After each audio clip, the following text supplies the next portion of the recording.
Bienvenidos.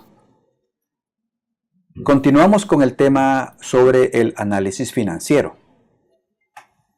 Desde luego que debemos de recordar los objetivos de lo que implica este tópico. Al hacer el análisis financiero, pretendemos comprobar la capacidad que tiene la empresa para hacerle frente a todo tipo de obligaciones de pago que ha adquirido o que pueda adquirir. Y además, evaluar el rendimiento que tiene la empresa en cuanto a las operaciones y los aspectos financieros. Recordemos que los estados financieros nos proporcionan información acerca del desempeño que tiene la empresa en esta área. Este desempeño puede ser para usos internos o externos. Los estados financieros en sí no son un fin. En realidad son un medio, son una herramienta para que los usuarios, principalmente aquellos llamados acreedores y accionistas, puedan realizar todo tipo de diagnóstico sobre circunstancias financieras que están ocurriendo en la corporación. Esos diagnósticos les permitirán evaluar, valorar, predecir o confirmar el rendimiento de su inversión y obviamente el nivel de riesgo que se ha adquirido. Hacer el análisis financiero implica obviamente estudiar todo tipo de información contenida dentro de los estados financieros. Ese análisis se realiza por medio de indicadores y también por medio de la aplicación de diversos tipos de métodos. Todo ello sirve para contar con una base para que se puedan tomar decisiones de manera racional y poder cumplir con los objetivos que la empresa ha establecido. A través de dichos indicadores, se pondera y evalúan los resultados de las operaciones de la entidad. Los indicadores permiten hacer diversos tipos de relaciones o comparaciones dentro del mismo estado financiero o entre los estados financieros de la entidad, permitiendo desde luego conocer cuál es la posición de esa empresa con respecto a otras que operan en la industria. Las herramientas que principalmente se utilizan para evaluar el desempeño de las empresas y obviamente la condición financiera son conocidas como razones financieras. El especialista, el analista, las utiliza para conocer la condición financiera de la entidad y desde luego la rentabilidad que se está produciendo. Recordemos entonces que estamos abordando el caso de la empresa AYZ S.A. En ocasión anterior, utilizamos a la empresa AYZ y específicamente el año 2001 N-1. A través de los estados financieros de esa corporación se determinaron los indicadores financieros y se explicó el uso e interpretación de cada uno de ellos. En esta oportunidad vamos a continuar haciendo el análisis de la empresa AYZ. Lo haremos a través de dos tipos de metodologías. Una de ellas es el análisis de tendencia y la otra el análisis de tamaño común. Desde luego que ahora incorporaremos otro año para el análisis, de tal manera que podamos utilizar 2 años en particular de esta empresa para poder hacer ese análisis financiero que es la finalidad de esta área. No debemos de olvidar lo importante que resulta hacer comparaciones con indicadores que tiene la industria a la cual pertenece la empresa. Procedemos entonces a trasladar toda la información a una hoja electrónica Excel. Muy bien, tenemos frente a nosotros lo que en la ocasión anterior se analizó para la empresa AYZ y específicamente para el año terminado al 31 de diciembre de 2001 N-1. Repitiendo, Todo esto que tenemos en este momento ha sido abordado con anterioridad. Este fue el balance general que analizamos en ocasión anterior, al igual que el estado de resultado que en este momento estamos sobremarcando. Ambos instrumentos fueron realizados, el análisis correspondiente en el periodo correspondiente N-1. Las razones financieras que obtuvimos, variadas razones financieras. Rápidamente recordemos las razones de liquidez. Obtuvimos las correspondientes razón circulante y la prueba de liquidez. Recordando también que obtuvimos las razones de apalancamiento financiero, entre ellas la razón entre deuda y capital, la razón entre deuda y activos totales, y también abordamos las razones de cobertura. Los resultados ya fueron determinados y razonados con anterioridad. También se trabajó sobre las razones de actividad o utilización de los activos. Dentro de ellas, la rotación de cuentas por cobrar, la rotación de cuentas por cobrar en días o periodo promedio de cobro, la rotación de inventarios, la rotación de activos totales o de capital, y también se obtuvo lo que fueron las razones de rentabilidad, entre ellas el margen de ganancia bruta, el margen de ganancias netas, la tasa de rendimiento sobre la inversión o rendimiento sobre activos. Aplicamos desde luego el enfoque DuPont, hicimos el análisis correspondiente del mismo.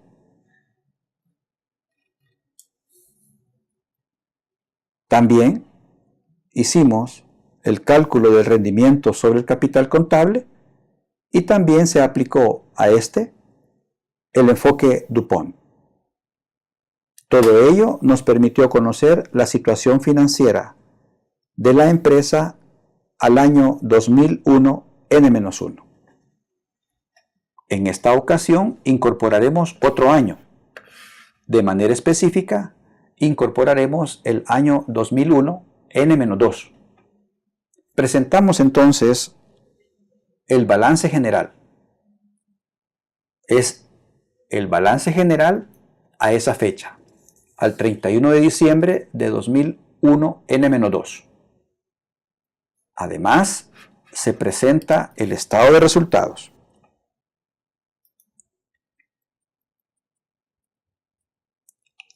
Ambos instrumentos son el objeto de aplicar una vez más las razones financieras a este periodo.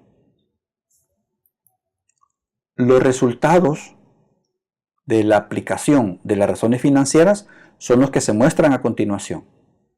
Obsérvese pues que, una vez más, se obtuvo las razones de liquidez, la razón circulante o razón de liquidez corriente y la prueba de liquidez o prueba del ácido. La interpretación correspondiente a este periodo también está estructurada en cada una de las razones que se están presentando. También tenemos las razones de apalancamiento financiero o de deuda. Corresponde obviamente a cada uno de los participantes a hacer los cálculos correspondientes. Aquí se les está dejando una muestra de cómo es que se han operativizado y cuáles son los resultados correspondientes. También tenemos la razón de cobertura, al igual que la razón de actividad. También tenemos, como ya se ha dicho, las razones de actividad. Lo vamos a detallar de manera más precisa para que quede constancia y puedan hacer los cálculos correspondientes. Dentro de las razones de actividad o utilización de activos, la rotación de cuentas por cobrar. También la rotación de cuentas por cobrar en días o periodo promedio de cobro.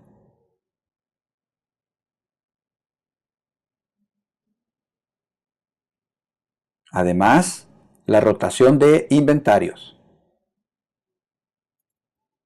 la rotación de activos totales o de capital y, desde luego, las razones de rentabilidad, margen de ganancias brutas, margen de ganancias netas,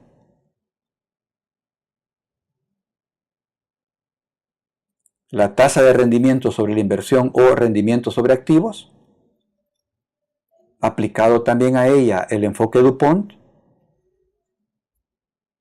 Como puede observarse y se ha comprobado, los resultados deben ser similares. El rendimiento sobre el capital contable, al cual también se le aplica el enfoque DuPont. Y los resultados, como se ha dicho, deben de ser similares.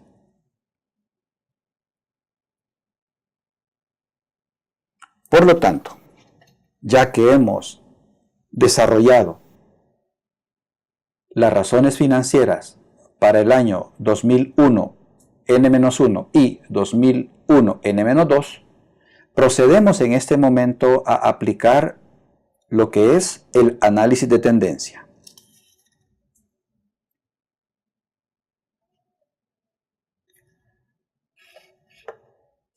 Obsérvese pues que hemos desarrollado de manera sintética, hemos recogido de manera sintética lo que son los diferentes tipos de razones para los 2 años en estudio y se ha hecho esta tabla resumen.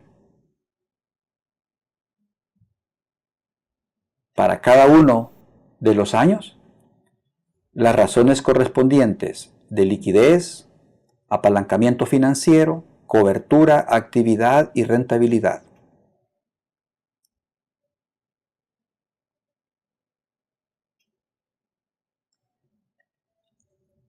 ¿Qué significa el análisis de tendencia?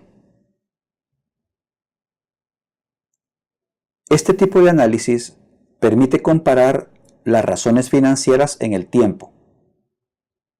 De esta manera, el analista podrá detectar cualquier mejora o deterioro en la condición financiera y desempeño de la organización. Los resultados de la comparación, obviamente los tenemos en pantalla. Procedemos entonces a partir de este momento a analizarlos. Se ha hecho un resumen y a partir de este momento procedemos a ese análisis correspondiente. Arrancamos.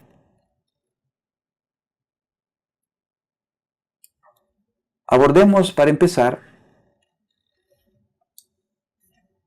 la razón de liquidez corriente y la razón de prueba ácida. ¿Qué manifiestan este tipo de razones? Obsérvese que ambas han disminuido del año 2001 N-2 al año 2001 N-1. Ambas razones de liquidez han disminuido.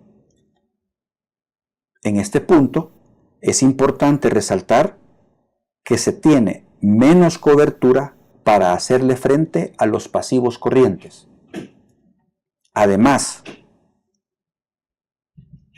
es fundamental comparar cómo estos indicadores se comportan con respecto a la industria, de tal manera que podremos conocer si no están sobre o bajo los promedios que la industria indica. Repitiendo cuál es la interpretación de las razones de liquidez. Del año 2001 N-2 al año 2001 N-1 han disminuido. ¿Qué significa eso?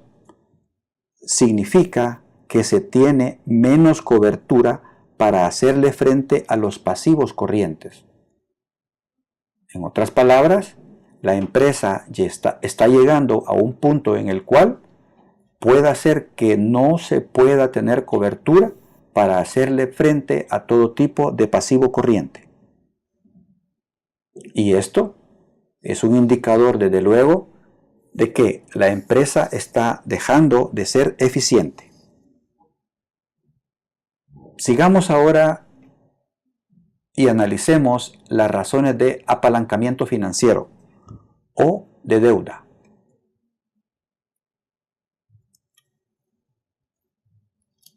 ¿Qué nos permite interpretar acerca de este tipo de razones? Obsérvese que este tipo de razones han aumentado. Esto indica que ha crecido el riesgo para los acreedores, quienes se encuentran aún más desprotegidos. En otras palabras, está apalancándose la empresa con una deuda fundamentalmente que procede de todo tipo de acreedor. Y obviamente la empresa puede ser señalada en un momento dado como una empresa que no podría ser financiada si es que se acude a una entidad.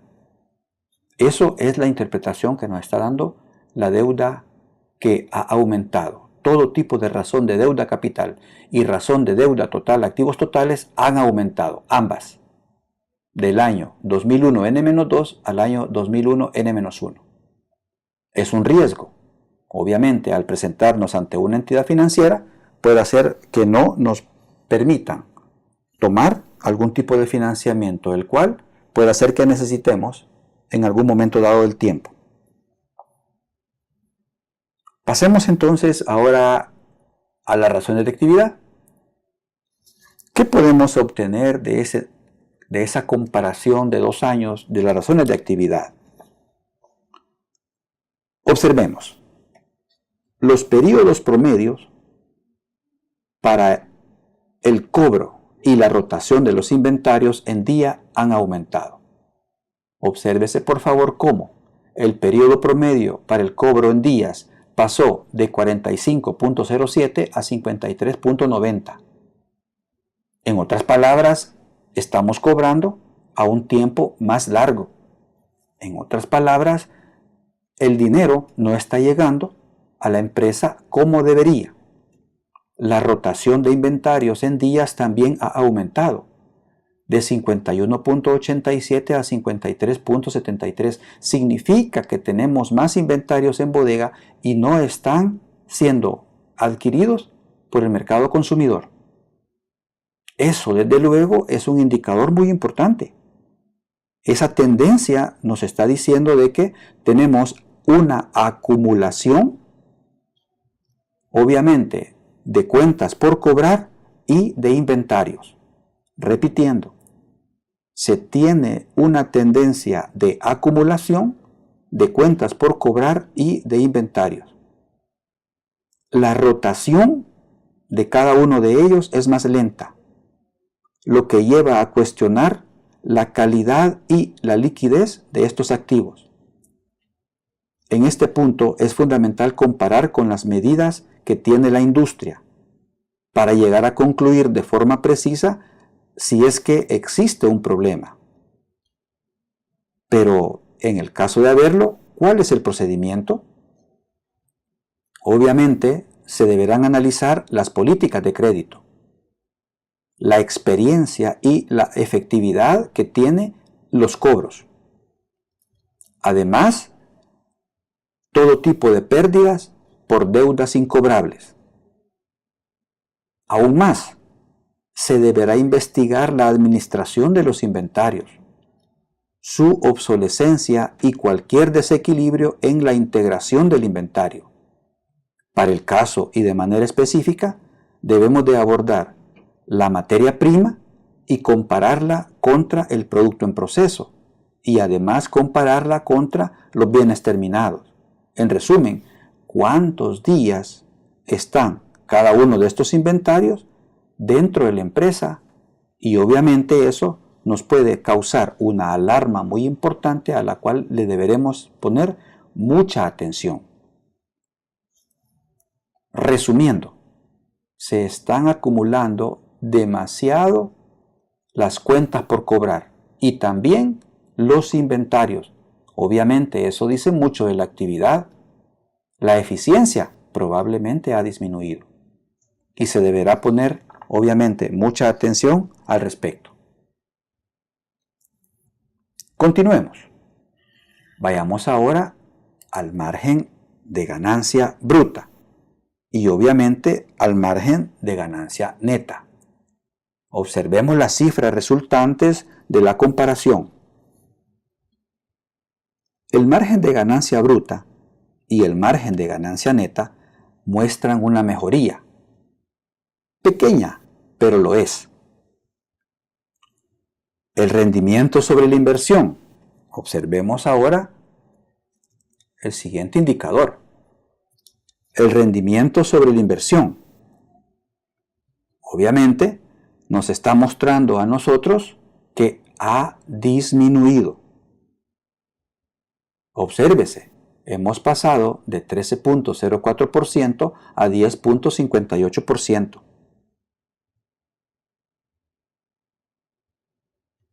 ¿Puede ser alarmante? Claro. Pero, ¿consecuencia de qué? Obviamente, la rotación de activos lenta que se ha abordado anteriormente, cuando transcurre el tiempo, amortiguó el rendimiento sobre las ventas y consecuentemente impactó en el rendimiento sobre la inversión. Repitiendo esto, fijémonos bien cómo estamos relacionando las razones de rentabilidad con las razones de actividad.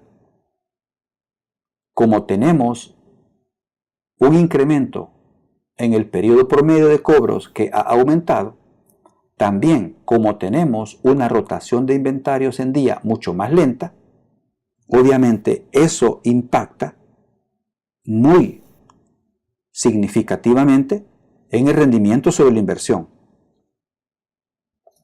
Al exponer el comportamiento de las razones de actividad anteriormente, se determinó que una causa principal de la disminución del rendimiento sobre la inversión radica en las grandes y crecientes cantidades de cuentas por cobrar y de inventarios.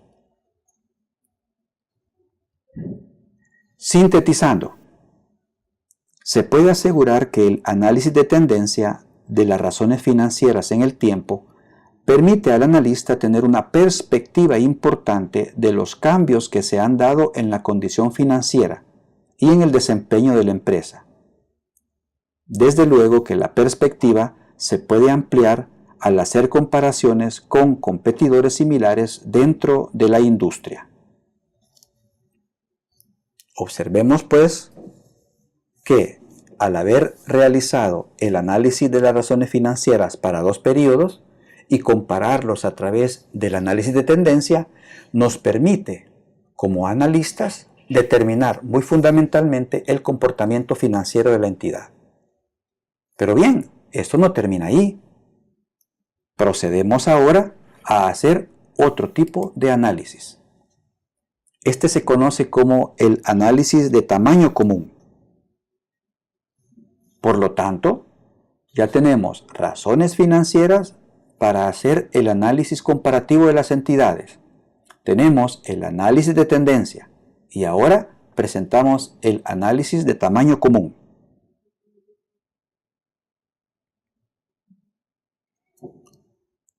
El análisis de tamaño común permite evaluar los niveles y las tendencias de forma porcentual tanto del balance general como del estado de resultados.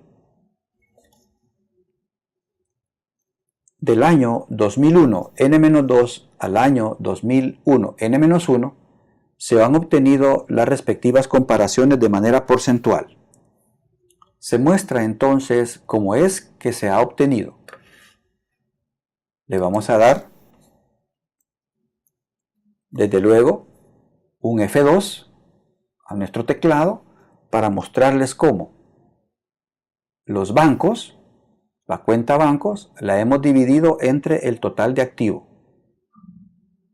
Y para el periodo N-2 podemos comprobar que el efectivo representa el 26.27% de lo que es el total del activo. De igual manera, lo podemos hacer para clientes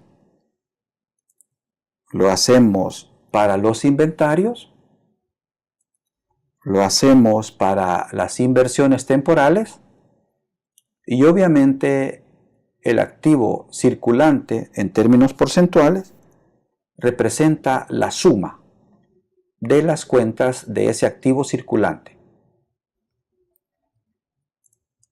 Llegando al activo fijo, hacemos una relación similar y, desde luego, que el total del activo es la suma del total del activo circulante más el total del activo fijo.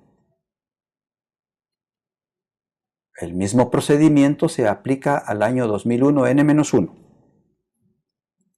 Y entonces empezamos a hacer, a través del análisis de tamaño común, aplicar nosotros las comparaciones. Veamos, el efectivo ha crecido de 26.27 a 28%. La cuenta de clientes o cuentas por cobrar, como se manifestó anteriormente, el periodo de cobros ha aumentado y, por lo tanto, la cuenta clientes creció de 9.88% a 10.67%. Comportamiento de lo que se expresó anteriormente.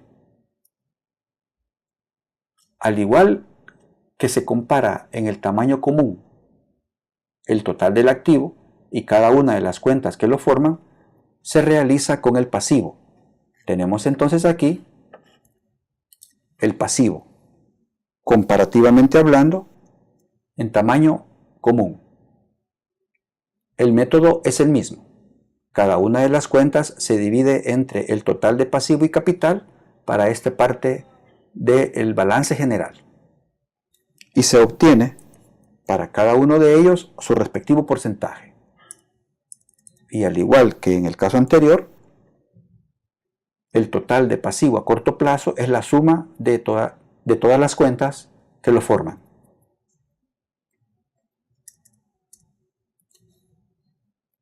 Estamos mostrando, obviamente, cómo se ha obtenido cada una de ellas aplicando el F2 para que se vaya desarrollando similar procedimiento por cada uno de los participantes.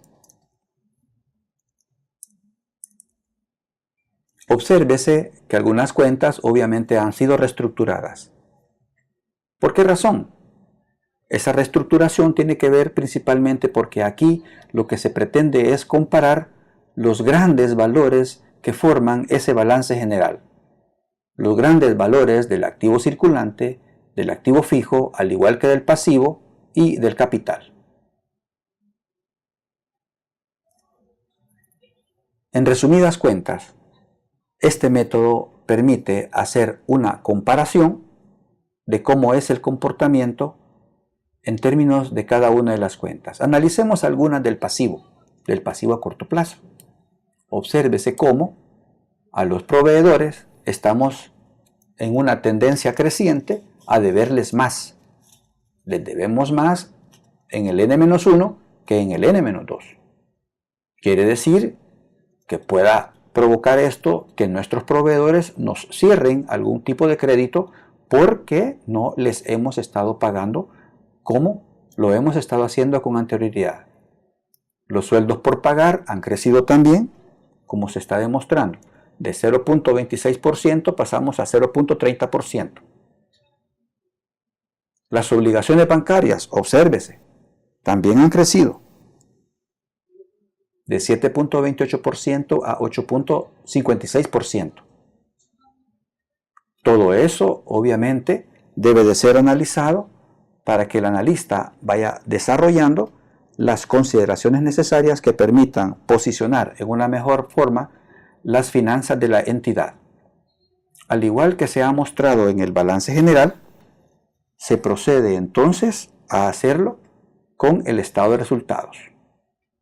Tenemos aquí, de manera comparativa, el estado de resultados.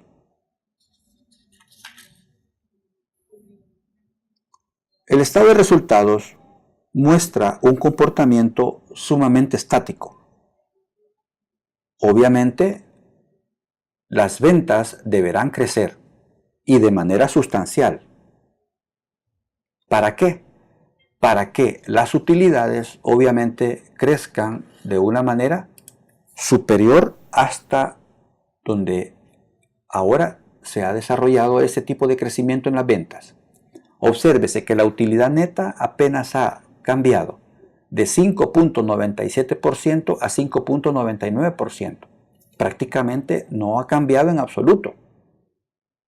Muy poca la utilidad neta que se está reportando para esos dos periodos particulares. Un crecimiento de 0.02%, muy bajo.